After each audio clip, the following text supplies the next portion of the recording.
The City of Cedar Rapids is taking early steps that will eventually result in flood protection up and down both sides of the river. But first, it's taking some of those prevention measures for a bit of a test drive. Fox 28 News reporter Kevin Barry live in the spot that the city is focusing on right now. Kevin.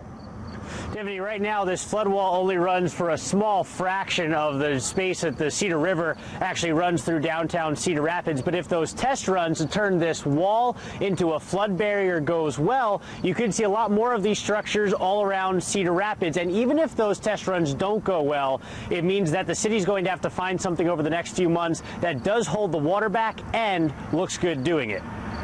Just like a life-size, high-stakes erector set when the river threatens to flood. Then you put in various pieces and segments of the wall. As the higher the forecast, the higher then you can build that wall. Those removable measures will complement the permanent and earthen dams that already exist and whatever is built in the future.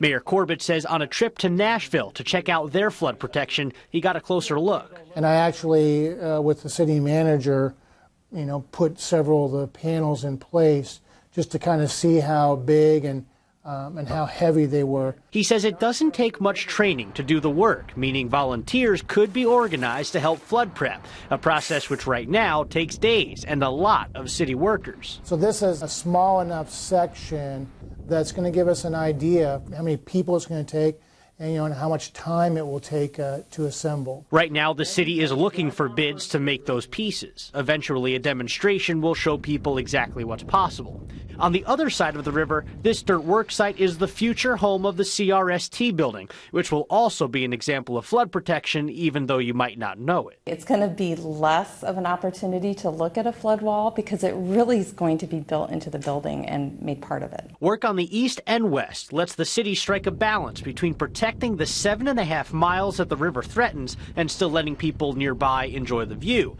Mayor Corbett says final designs will address specific needs and pick what's determined to be the right form of flood protection for each spot.